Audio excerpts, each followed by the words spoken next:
than others, Right. and he began to be kind of the first phase. In fact, there was some research I did where there are almost like 5 phases of this. Okay. Okay. And, you know, he might have gone into the first or second phase, and then Okay. there's more phases where it seems like they go deeper into the spiritual realm, or whatever we want to call it.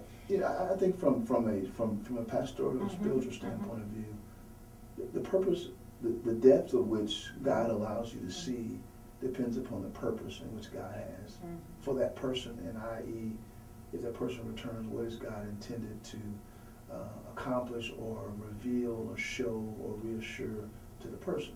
So I would certainly believe, and you know, I've always heard when I was younger that older people, you know, God would give them a preview of heaven, and people that have seen their sisters and their brothers and things. So this is not a new thing to the long walking with God Christian. But for a world that has become more and more skeptical about whether God is real, whether heaven and hell is real, whether these experiences are real, then, you know, like I said, God says, let's not use, in my case, an older gentleman. Let's use a younger child. And let's show this child to the depth of the fact that this child would not know these things unless they were revealed to them. And one of the most riveting parts of the little boy in the Heaven is for Real was his image of Jesus. And the book went through, the whole book went through the process of, you know, pulling up pictures of Jesus on the internet or seeing ones in books and saying, is this what Jesus looks like? And he was always, no, no, no, no, it doesn't look like Jesus. His eyes were so profound, his, you know, just his eyes. He kept saying his eyes. And then the little girl who has been drawing pictures of Jesus, I don't know if you caught that piece of the story, and I wish I had her name and such, but she had begun drawing pictures of Jesus, claiming that these were like heaven sent, and was a phenomenally accurate, skilled artist, starting to draw at a very, very young age. And he saw one of her pictures, and it was his mother or father that saw it, and said, "Hey, come here. You know, what do you think of this one?" And he's like, he just like was like taken aback. And was like, that is exactly what Jesus looks like. Now, what do we make of that?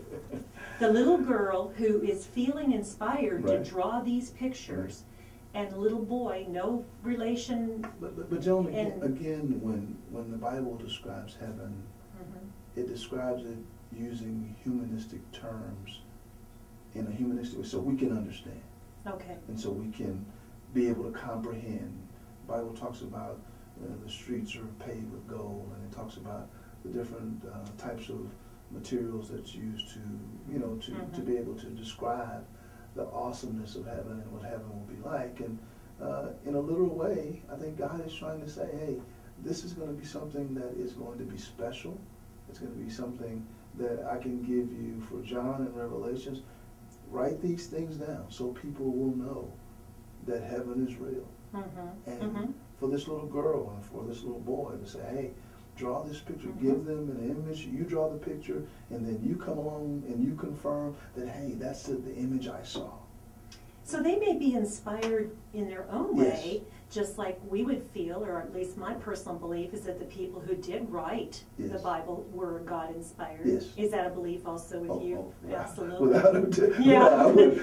I might want to stop. Joan, I might want to stop right now what I'm doing and say, okay, Joan, no, I'm just going along for the ride. Oh, there's some other incentives there. Well, you got to give me the benefit of the doubt that I've had, you know, the Indian shaman in here, and I've had all kinds of interesting. The guy who gets his spirituality through the alien encounters. You haven't heard about that one yet. No, I don't think I want to hear about that. So yeah, you know, I got to remember we're on this track today. I'm on the God-inspired. You know. Yes, you are. Everything is inspired. Well, I have lots more questions here for our pastor, Alan Smith, and we're going to take a little bit of a short break, but we'll be right back to the Joan Jerkovich Show, and go to joanjerkovich.com for video outtakes. Okay.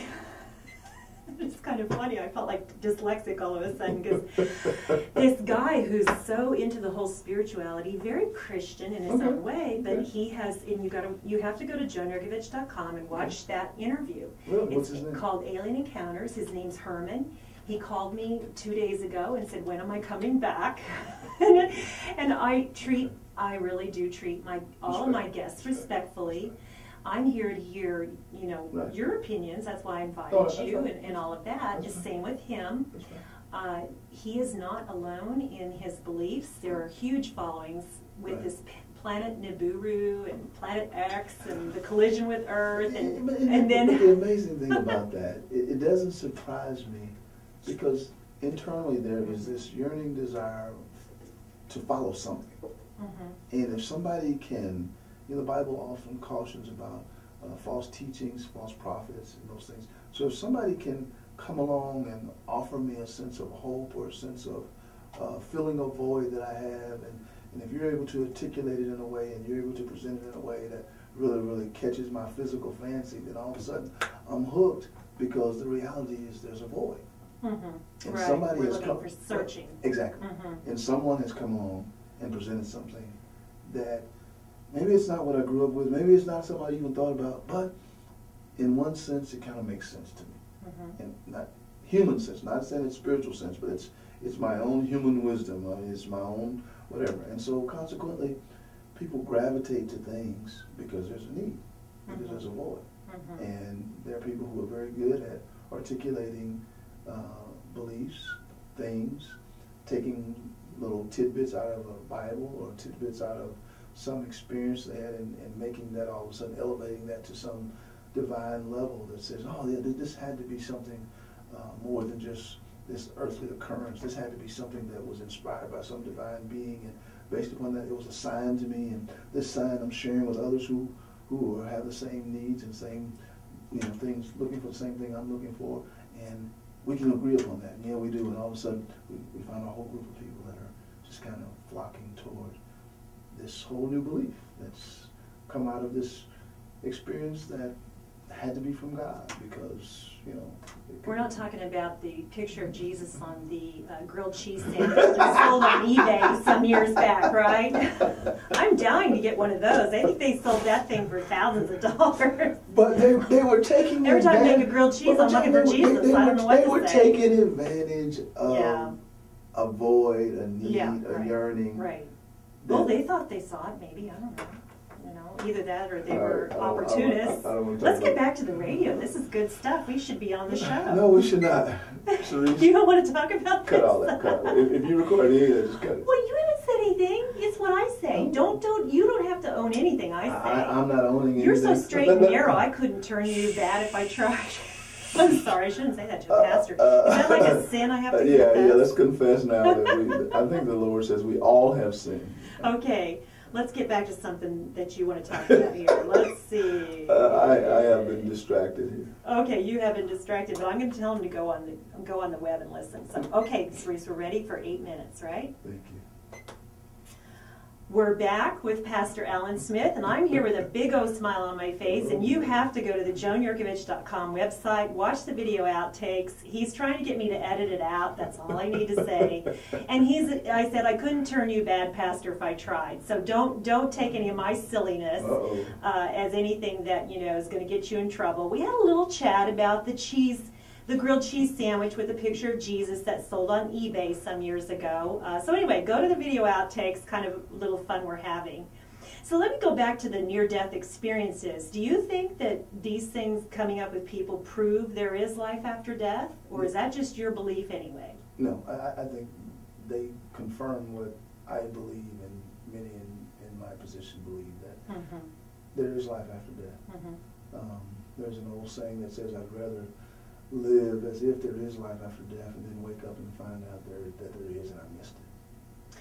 Well, yes. I mean, I always wonder what happens to those atheists. That's just my own personal belief. I think they're going to get up there and go, well, somebody tried telling me. Can I go back? No, definitely strong affirmation, that confirmation and support for that which I believe. For what these people bring back after these experiences are validation with what you've always believed and thought to be true from the Bible and everything else. And so, Joan, that's why, again, I say that's why I'm so surprised in my own way why this is such shocking and this is such, we're just taken back by it. But I think anytime that we can really get an opportunity to see or to know or to experience or to be able to, in a physical, tangible way, know God, then I think that's...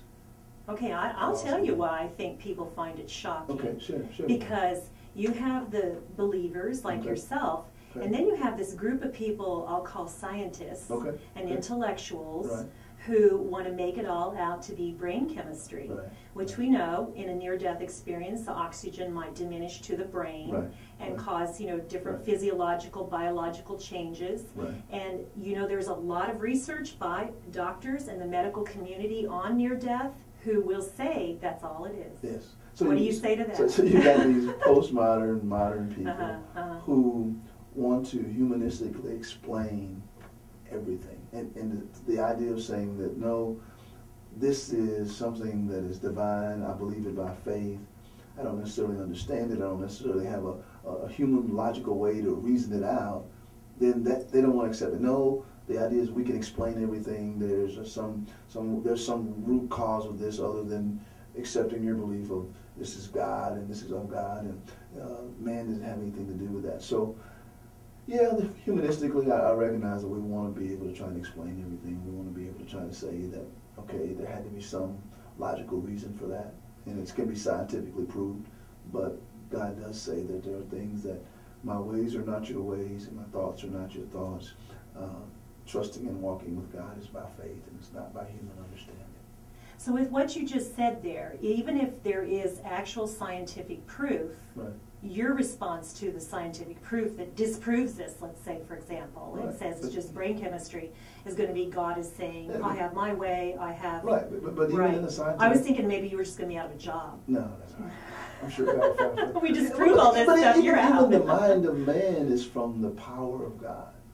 God, the minds that we have. Oh, absolutely. If you, the scientist who has the ability to humanistically, logically try to be able to explain away something, the very gift, the very mind, the very heart that he has, the origin of that is God. And so you might want to try to take human credit for divine things, but ultimately now, some of those guys do think they're gods. Yeah. I mean, they're arrogant enough to they're like think the super that intellects. It's like Stephen Hawking. You know, exactly. he went out with that whole book that disproved God. Listen. Did you read that? And in return, you wind up having to come back, and it has to come back to God. You can't. I mean, you want to disprove God, but ultimately, you wind up bringing recognition to God because we wind up having conversations about things that ultimately, the true source of whatever the confrontation is, it's going to be, okay, you can try to defend yours,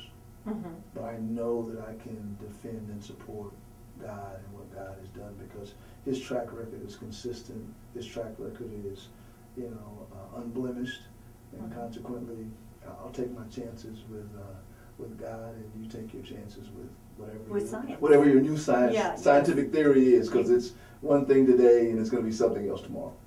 But I don't think the people who are scientists, and I personally don't believe the non-believers are destined to, you know, eternal damnation or something. I don't. I think they're just on a journey to awareness. Let's say that. Right. I can agree with that. I'm not saying every scientist is on the way to eternal damnation. I'm saying that I don't want... There go your donations. No, I don't want to take our spiritual beliefs in God, and I know that as much as we can, we try to humanistically explain things. But even the scientist who has a belief can go to the extreme and get off track and try to step into a realm of explanation and figuring out, scientifically explaining, that goes beyond even what they're able to do. And so there are some good people, I'm sure, that are scientists who have a level of belief in God and maybe even Jesus Christ, but at the same time, they're still working from a humanistic standpoint of view to try to explain some things that in some cases are not explainable through scientific methods. Absolutely. And what about the differences between the sexes? Do you have men coming with more of a challenge to believe? Because some spirituality or religion, to me, is an emotional experience. And of course, men are not going to experience the emotion.